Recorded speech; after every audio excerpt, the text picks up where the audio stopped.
rapidement pour cette masterclass concernant l'utilisation de SellerMP. Je n'ai aucun doute qu'elle puisse servir à absolument tout le monde, même si vous l'utilisez déjà. Et je n'ai aucun doute qu'elle servira même à certains formateurs à apprendre à paramétrer correctement SellerMP, parce que ça, c'est pas toujours gagné. Donc premièrement, on va aller dans Settings. Comme vous pouvez le voir maintenant, grâce à la nouvelle mise à jour, on peut utiliser des profils. Donc on peut insérer de différents profils dans SellerMP. Et notamment pour moi qui utilise énormément le sourcing aux US, vous voyez, maintenant il n'y a plus besoin de changer les paramètres à chaque fois partout. On switch d'un profil à l'autre et les paramètres sont automatiquement mis. Ensuite, donc on va aller dans Général.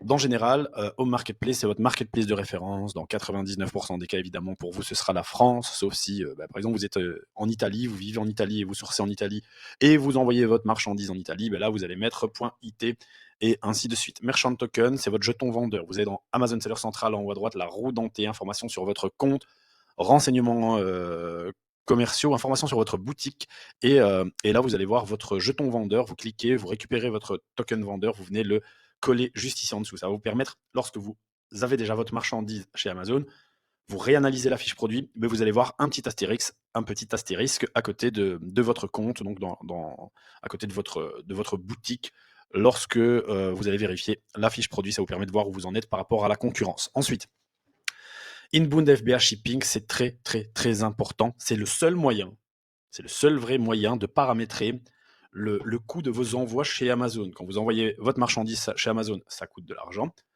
Même si on a des tarifs extrêmement bas grâce à UPS Transporteur partenaire, il faut les compter et pour les compter, vous devez les indiquer ici. C'est un poids au kilo, évidemment, parce que nous, on est facturé au kilo et également au volume, parce qu'on a un volume à ne pas dépasser. Mais le plus pertinent, c'est le prix au poids, et donc on va mettre 0,65 € par kilo de marchandises envoyées chez Amazon. Donc voilà. Donc ça nous ferait pour 23 kilos, 23 fois 0,65, ça ferait 14,95 €. Souvent, ça nous coûte beaucoup moins cher que ça va nous coûter 6-7 €.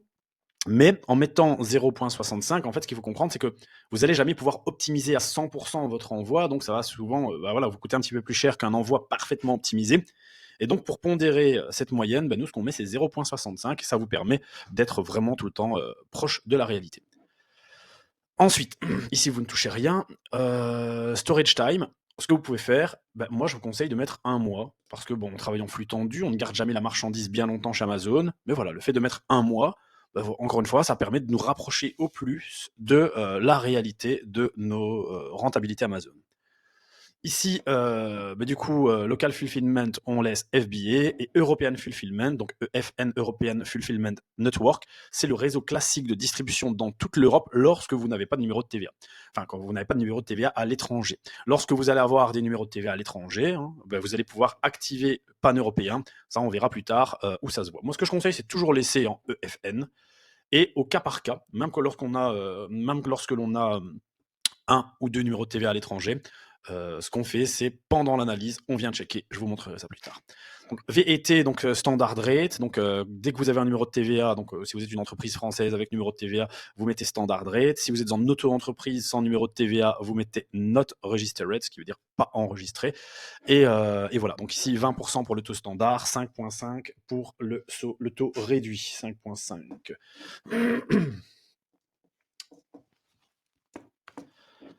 On va y arriver. Alors, ensuite, les critères d'achat, le BSR, encore une fois, j'étais le premier à en parler, à dire que le BSR, on s'en fiche, parce qu'en fait, selon la catégorie produit, en fait, le BSR va complètement changer, parce comment dit-on, une catégorie, il y a certaines catégories où vous allez être à 2%, donc BSR 2%, et ça ne vend déjà plus, et il y a des catégories à 5%, ça vend encore, donc nous, vraiment, on ne le regarde pas, donc ça, je m'en fiche, donc je ne mets pas de minimum, le maximum, il est à 5, je le laisse à 5, mais encore une fois, on n'y prête pas attention. Minimum profit, on ne met rien, minimum ROI, ça, c'est vraiment selon vos désidérata en tant que chef d'entreprise. Moi, je le laisse à 25, parce que j'ai un gros budget, beaucoup d'argent à placer, donc voilà. C'est pas déterminant. C'est pas parce que vous allez mettre 25% ou 50%, ou comme Christopher, il y a encore quelques mois, il mettait 100%. Ça lui permet en un clin d'œil de voir directement les marchandises extrêmement intéressantes.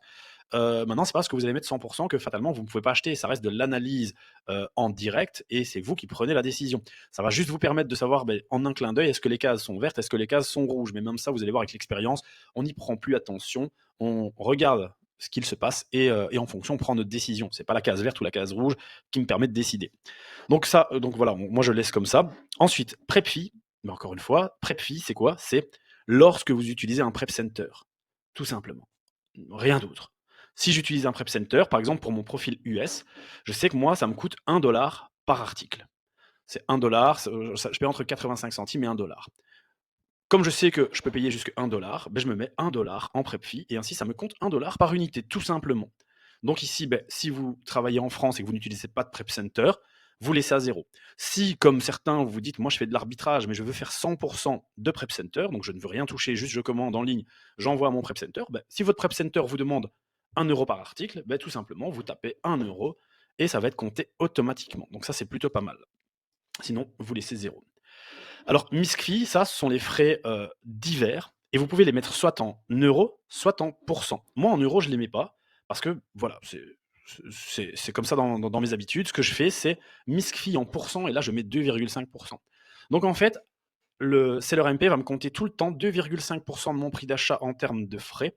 Et ça, oui, ça va couvrir mes étiquettes, mon scotch, mon encre et ainsi de suite. Donc, vraiment tous mes petits consommables du quotidien. Et donc, je les mets comme ça, donc en MISCFI, et ça me permet d'être au plus proche de la réalité. Alors, ensuite, donc ça, c'est les valeurs par défaut. Donc, c'est pour savoir donc le rank and price. Donc, ça, on va voir juste après ce que c'est. Mais on peut le mettre, donc choisir de le mettre en current, donc à l'instant T, 30 days, 90 days ou 180 days average. Donc, voilà, ici, moi, je le laisse en current. Je ne touche pas. Même chose pour le buy box analysis. Vous allez voir, il y a le camembert de l'analyse de la buy box. Moi, je le laisse en général sur 90 jours, comme ça. Encore une fois, c'est pas super, super important. FBM cost, c'est lorsque vous faites du FBM. Donc, ça, on ne touche pas. Et Custom ROI Calculator, je ne touche pas non plus. On n'utilise pas ça. Ensuite, donc, ici, bien vérifié. Donc, ici, on ne touche pas. Ce que l'on va toucher, c'est dans Quick Info. Il faut tout le temps faire en sorte que vous ayez actif Show Profit Margin, Show ROI, Show Break-Even, Show Offer Summary. Donc, votre Break-Even, c'est votre prix de liquidation. Même ça, hein, j'ai parfois vu des ignominies hein, en voyant ce que certains racontent là-dessus. Le break-even, c'est tout simplement votre prix de liquidation. C'est j'achète ma marchandise à 10 €, je l'envoie chez Amazon. Ben, pour absorber les frais. Si jamais je me dis non, je veux la récupérer, je vais la liquider, donc faire un prix de liquidation, hein, faire des soldes, façon de parler, eh bien, ça me permet de voir instantanément, par exemple, 15,50 € c'est mon break-even, donc je dois me positionner sur Amazon à 15,50 € pour récupérer mon prix d'achat et les frais engagés, ne pas perdre d'argent, mais malheureusement ne pas en gagner. Donc voilà, donc c'est toujours bien d'avoir le break-even. Et Show Offer Summary, donc c'est juste en dessous, vous allez voir ça après avec moi, mais juste en dessous, ça va permettre de voir est-ce qu'il y a beaucoup de concurrence tout de suite sur la fiche produit ou pas. Ensuite, donc ça c'est les charts, les graphiques, et ça on laisse tout comme ceci, donc tout activé et les charts time sur all time, tout simplement. Donc ce que vous faites, petite capture d'écran, petit arrêt sur image, vous ouvrez votre seller MP, vous mettez les mêmes paramètres que moi et vous avez la garantie que ça va être OK, parfait. Donc je répète, hein, donc si vous êtes en société du coup avec numéro de TVA français, si vous êtes en auto-entreprise, la seule chose qui change entre les deux, c'est vous mettez not registered. Voilà, voilà. Ensuite, pour le SAS Panels, mais si même chose, donc vous regardez, hein, donc Quick Info, tout ça doit être activé. Il y en a certains qui ne sont pas activés à la base, notamment European Marketplace, très important de l'activer, ça permet de faire les analyses à l'étranger. Voilà, donc vous faites la même chose. VET Settings aussi, c'est pas mal. Je pense que de base, il n'est pas activé. Il faut l'activer parce que lorsque vous allez acheter de la marchandise en hors TVA, il faut le signaler à Seller MP. On verra ça juste après. Donc même chose, vous pouvez faire petit arrêt sur image, régler les paramètres et vous avez l'assurance d'être OK niveau paramètres. Alors ici, on va passer sur la partie analyse pure et dure. Donc ici, je vais pas vous dire j'ai trouvé un produit, c'est un produit tout à fait random qu'on va analyser. Mais voilà, l'idée est là. Donc on a l'image du produit, on a son titre, sa description. Ici, la marque. La marque très important, parce que quand vous allez faire du déblocage de marque, il faut bien prendre en compte la marque qui est indiquée ici. Enfin, ça, on pourra voir ça plus tard. Donc, on a les avis, on a l'ASIN. Donc, l'ASIN, c'est la référence unique chez Amazon du produit, de la fiche produit. Et le EAN, c'est le numéro de code barre, tout simplement. Si on a les dimensions de l'article, très intéressant aussi pour voir un petit peu où on va. Ça, très intéressant également. Bon, ici, on n'a pas beaucoup, mais ce sont les bullet points de l'annonce Amazon. Très important de le lire. Parce qu'en fait, vous allez voir que, enfin, moi personnellement, je fais beaucoup d'analyses pour des élèves, donc vérification, est-ce que c'est OK, est-ce qu'ils peuvent y aller ou pas? Et très souvent, ils ne voient pas que c'est des lots, tout simplement. Et en fait, s'ils venaient regarder un petit peu, juste checker ici le bullet point, bah, souvent, il y a l'information lot de 2 ou et en fait, bah, ça permet de comprendre, toutes les informations importantes de l'annonce. Donc ça, très souvent, allez checker vite fait, top, dès qu'on a le petit doute, on passe la souris dessus et on voit un petit peu ce qu'il en est. Vous voyez, par exemple, ici, encore par exemple, très, très intéressant, vous voyez, passe circuit additionnel entre parenthèses code de téléchargement. Ça, c'est un bon exemple parce que quand on a des offres sur des jeux vidéo, souvent Nintendo, lorsque c'est des codes de téléchargement, donc des codes à gratter que l'on vend, tout simplement, et pas le CD physique, il y a énormément de retours. Il y a des gens très malhonnêtes sur Amazon, ils font des retours. Donc je dis, ben non, regarde bien ton annonce. Si c'est un code à télécharger, il faut pas y aller, tu vas pas. Et vous voyez, donc c'est très pertinent de pouvoir aller là parce que on ne l'a pas dans le titre, ça, on n'a pas besoin du coup d'aller ouvrir la fiche Amazon, on a directement l'info ici. Donc ça, c'est très bien. Ça, c'est pour aller directement sur Amazon. Donc, on clique dessus, on va se rendre sur la fiche produit Amazon de l'article. Et ça, c'est pour faire une recherche Google. Très intéressant aussi. Parce que souvent, par exemple, ici, j'ai pas de prix d'achat, hein, mais par exemple, je le trouve à 12, je fais mon analyse, je me dis, ah merde, c'est un petit peu juste. Donc, ce que je peux faire, c'est une recherche inversée. Donc, je clique ici sur Google, pardon. Et ça permet en un clin d'œil de voir, tiens, est-ce que par hasard, je vais pas le trouver un petit peu moins cher sur Google, vous voyez? Donc voilà, donc ça c'est très intéressant également. Alors, on a le Quick Info. Le Quick Info, c'est le récapitulatif des informations en vue directe. Attention, c'est vraiment la partie à prendre avec des pincettes. Comme j'aime le dire, moi, si je pouvais vous l'enlever et ne vous laisser que le graphique, je le ferais. Bon, maintenant, c'est pas mon application, donc évidemment, je ne peux pas le faire. Mais voilà, donc ici, on a la partie est-ce qu'on est éligible ou pas à la vente. C'est vraiment à prendre avec des pincettes. C'est vraiment juste à titre informatif. Parfois, ils vont vous dire yes et au final, vous devez faire du déblocage de marque. Parfois, ils vont vous dire no et au final, la marque est libre. Donc voilà, moi, ce que je dis toujours, c'est tester. Tester par vous-même. Vous essayez d'ajouter le produit à votre seller. Ça vous permet de voir directement ce qu'il en est. Ensuite, ici, il y a les alertes. Les alertes, ben, on va les voir ensemble. J'essaie de vous faire les petites incrustations à chaque fois pour que vous voyez. Donc, si c'est vert, il n'y a pas d'alerte à prendre en compte. Parfois, ça va être orange, voire rouge. Et les alertes, il y a donc en général, il y a H pour hazmat, donc matière considérée comme dangereuse par Amazon. DG, Dangerous Goods, c'est plus ou moins la même chose. Il y en a juste un des deux, vous pouvez les envoyer dans les entrepôts d'Amazon. L'autre, vous ne pouvez pas. Vous devez faire du FBM. Donc, encore une fois, la nuance est très, très subtile entre les deux.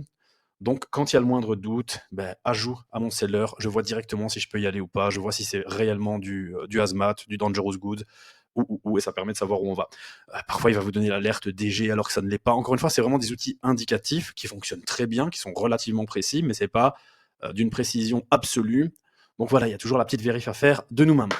Ensuite, il y a PL, privé de label, même chose. Dès lors qu'il n'y a pas beaucoup de vendeurs sur la fiche produit pendant un certain temps, SellerMP va souvent vous mettre l'alerte privé de label. Là, il va falloir aller checker vous-même si effectivement c'est un privé de label ou pas. Privé de label, c'est-à-dire une marque qui a été déposée par un vendeur sur Amazon et du coup, il est le seul à pouvoir la vendre sur Amazon. Il y a quelques petites indications pour pouvoir le vérifier, mais voilà. Donc très souvent, vous allez voir, il y aura des alertes PL qui ne sont pas justifiées.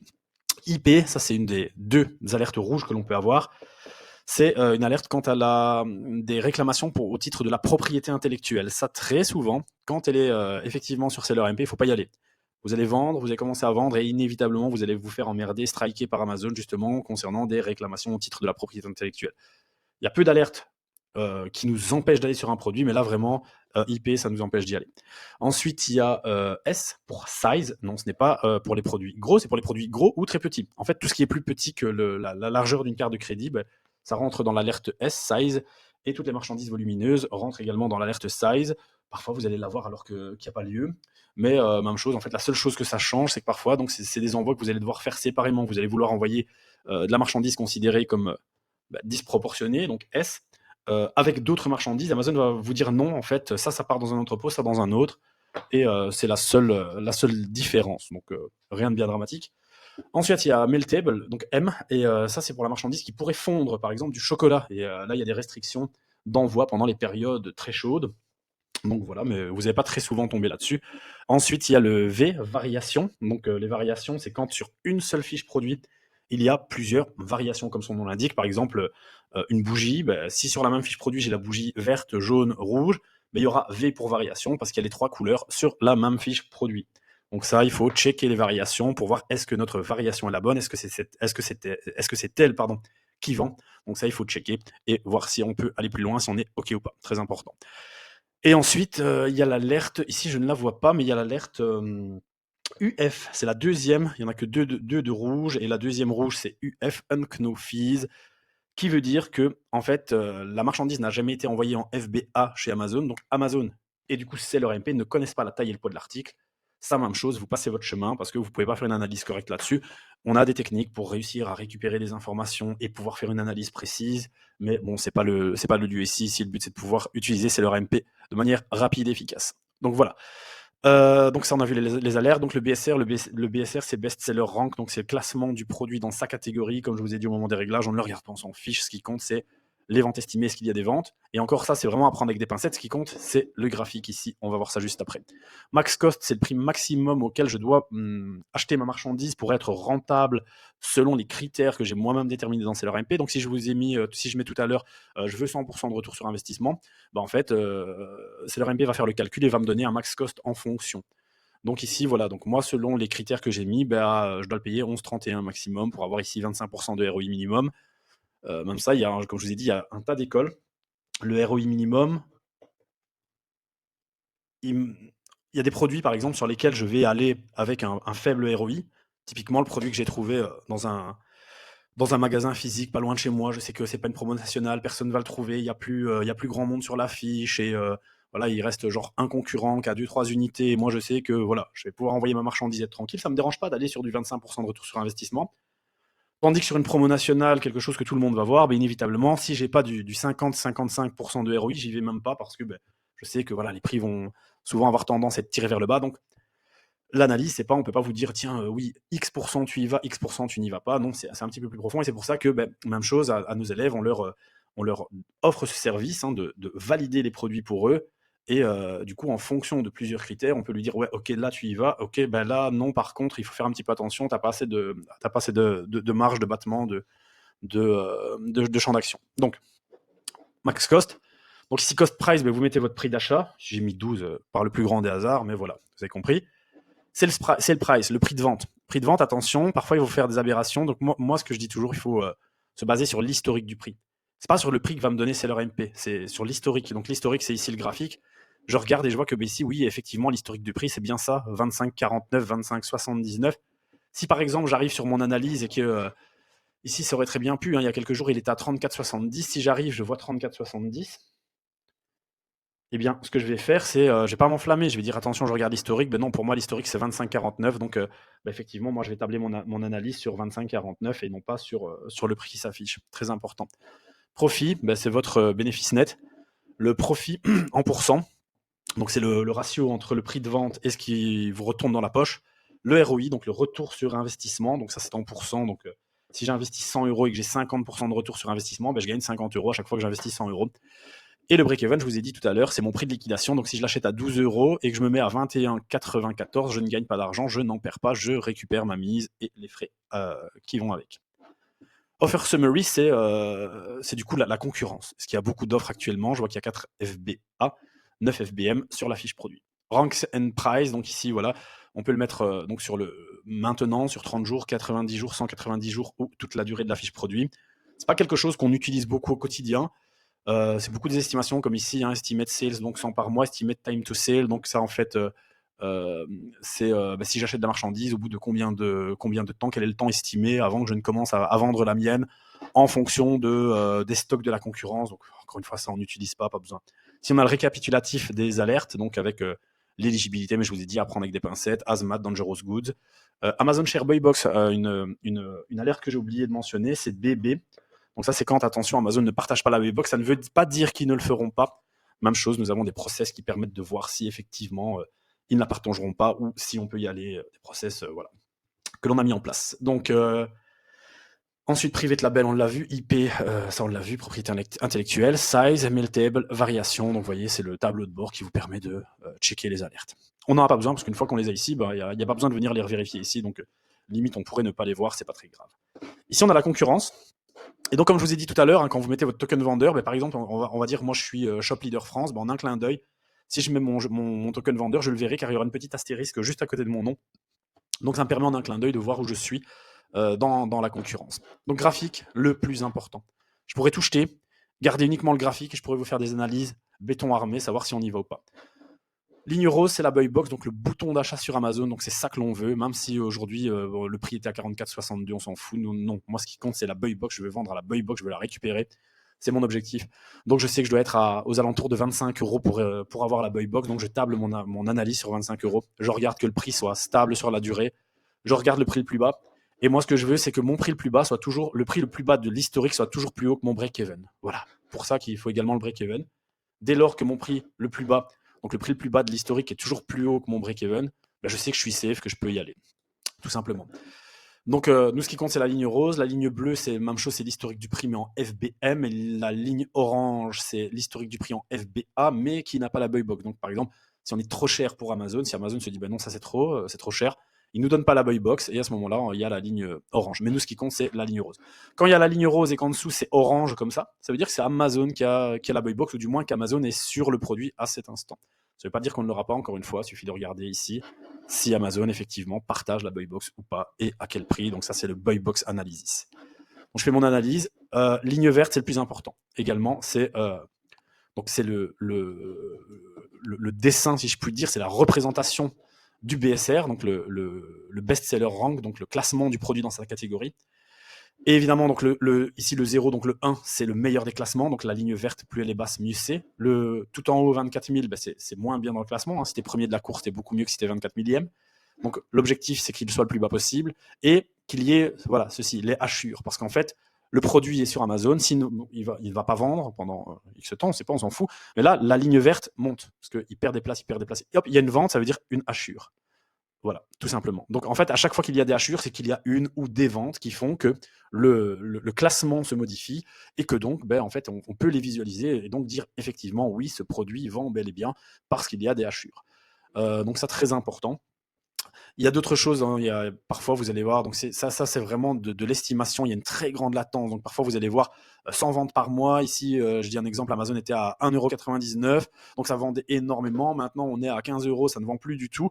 Du coup, vous allez voir la ligne verte qui repart vers le ciel sans aucune hachure. Ça veut dire qu'il y a 0 vente. Et pourtant, ici, il y aura toujours X ventes par mois parce que ça ne passe pas de 100 ou de 1000 à 0 directement. Il y a vraiment, c'est petit à petit, il y a une latence. Donc c'est pour ça que si je pouvais supprimer cette partie et ne garder que le graphique, je le ferai avec le graphique, on en a assez. Donc, je répète, ligne verte le plus bas possible, le plus de hachures possible. Évidemment, plus elle est basse, moins ça se voit, mais voilà, on sait que si elle est basse, inévitablement, ça vend. Donc, on vérifie ça. Et voilà, pour le graphique. Ici, donc, dans la deuxième partie du graphique, on a le offers count, donc la ligne mauve qui est intéressante. Hein, ça, c'est le nombre de personnes, de concurrents sur la fiche produit. On voit qu'historiquement, c'est quelque chose sur lequel il y a beaucoup de vendeurs, hein, 10, 11, 12, 7, 5, 4, 10, 11, 12, 14, 18, enfin voilà. Mais on voit que du coup, ça vend, il n'y a pas de souci. Donc, ce produit trouvé au bon prix, c'est quelque chose sur lequel on peut aller. On peut également mettre le graphique, donc, soit sur la journée, la semaine, le mois, 3 mois, l'année ou all time, donc toute la durée de la fiche produit. Donc, partie graphique, c'est ça. Profit calculator, donc toujours, c'est une calculatrice de profit. Donc, cost price, donc notre prix d'achat, prix de vente, on en vend en FBA, donc on ne touche à rien. Et du coup, on connaît notre profit. Donc ici, j'avais mis au break-even, hein, mais normalement, on était à 25,49, donc je le remets à 25,49. On va faire 25,50, on va pas se prendre la tête. Et donc, on voit que, par exemple, à 25,50, donc je paye 12, on gagne 2,42, ce qui est ridicule, hein, faut pas y aller. C'est vraiment juste pour l'exemple. Hein, je vous ai sorti le produit comme ça. C'est vraiment qu'on n'aille pas dire Arnaud a dit qu'on doit acheter des produits avec 20% de ROI. Non, les gars, tranquille, on se détend. Donc ici, si on allait sur ce produit, chose qu'il ne faut absolument pas faire, 2,42 € de profit, soit de 20% de retour sur investissement. On a la répétition du max cost, on a les frais, total fees. Donc voilà, les frais totaux calculés par Amazon. Et la TVA sur les frais, la TVA que l'on doit à l'État, le profit margin qu'on avait déjà ici. Donc encore une fois, c'est pas d'une très grande utilité, c'est juste pour un peu se rassurer, se dire tiens, si j'en achète 100, combien est-ce que je vais gagner? Oui, si tu en achètes 100, si tu gagnes 2,42 par unité, tu vas gagner 240 €, 242 €. Imagine, je me trompe, je dis un mauvais chiffre. Donc voilà, donc en fait ça sert à rien. Mais voilà, ça permet d'avoir le détail des frais. Ça c'est intéressant. Le fait d'avoir le détail des frais, c'est intéressant. On voit que justement, donc on a 7 centimes d'inbound shipping, on a 25 centimes de digital service fee, on a 30 centimes de frais divers, hein, ce que je vous avais dit pour les petites étiquettes, ma petite encre et compagnie. Donc voilà, tout ça rentre en ligne de compte. Et Et voilà. Donc ensuite, on a Google Sheet. Ici, ça va vous permettre de, lorsque vous scannez une marchandise, vous pouvez l'exporter dans un Google Sheet. Vous venez ici en haut, vous vous connectez, vous créez votre tableur, vous créez vos colonnes, et en fait, vous allez pouvoir récupérer un tas d'infos. C'est chouette. Par exemple, ça vous permet de savoir où vous avez trouvé le produit, à quel prix. Enfin voilà. Si vous avez besoin de garder un historique, de tracer ça, ça peut être intéressant. Moi, j'utilise pas trop, mais voilà, faut le savoir. Ici, c'est le Buy Box Analysis, donc l'analyse de la Buy Box. Et très intéressant. Surtout parce que parfois vous allez voir, par exemple, PL ou l'alerte bébé. Au final, vous allez vous rendre compte que ici, on voit que la buy box est partagée. Ça vous permet de comprendre à quel prix elle est partagée, à quelle fréquence. Est-ce que, tiens, si je viens à quelques euros moins cher ou quelques centimes moins cher, est-ce que je vais pouvoir récupérer la buy box? Ça vous permet d'anticiper tout ça, donc c'est très intéressant. Ici, variation, c'est lorsqu'il y a des variations sur la fiche, comme j'expliquais plus haut. Vous pouvez les checker en un clic et voir quelle est la variation qui vend le plus en termes de pourcent, parce qu'ils viennent analyser les avis clients. Et parce que les avis sont disposés en fonction de telle et telle variation. Et donc, ça permet de voir, tiens, est-ce que ma variation est celle qui vend ou pas. Notes and tags, là, vous pouvez ajouter des notes et des tags, tout simplement. Et quand vous allez revenir sur la fiche produit, vous allez pouvoir revoir vos notes. J'utilise pas, mais voilà.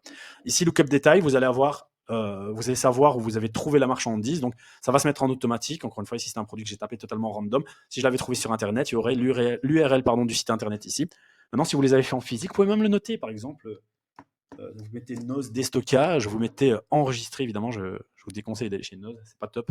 Mais voilà, vous pouvez enregistrer et venir récupérer les infos, encore une fois, si vous le souhaitez. European Marketplace, donc très intéressant, ne fait pas des analyses uniquement pour la France, on les fait pour l'Europe entière, enfin pour les pays qui sont disponibles du moins. Moi je suis en pan-européen, donc il est activé, mais si vous ne l'activez pas, il sera ici en EFN, donc European Fulfillment Network, comme j'ai dit tout à l'heure. Ça vous permet de voir si vous êtes rentable également à l'étranger. Parfois vous n'allez pas être rentable en France, vous allez être rentable à l'étranger. Et à ce moment-là, ce que vous pouvez faire, c'est aller vérifier des informations, donc en vérifiant le graphique également à l'étranger, en cliquant tout simplement dessus. Ça vient charger le nouveau graphique. Vous voyez, ici on voit vraiment... les ventes, beaucoup moins de ventes, mais elles sont très très très visibles et bien prononcées. Donc voilà, vous pouvez faire votre analyse à l'étranger. Et ici VET Settings, donc là c'est des raccourcis pour votre seller central. Encore une fois, j'utilise pas ça du tout, ça n'a pas vraiment d'intérêt, mais vous pouvez arriver directement sur la page centrale de la page principale de votre Amazon Seller Central. Vous pouvez ajouter le produit, vous pouvez aller dans votre inventaire ou dans vos commandes. On n'utilise pas ça. Et VET Settings, donc ça c'est par exemple si j'achète la marchandise hors TVA chez un grossiste et j'ai le prix hors TVA. Voilà, je mets le prix en hors TVA. Ici, VAT on cost, je mets no et ça indique bel et bien la rentabilité en calculant le prix sur ma marchandise hors TVA. Donc voilà, c'est à peu près tout. On pourrait encore creuser et raconter un tas de choses, mais ici vous avez déjà une bonne base pour commencer vos analyses sur Seller MP.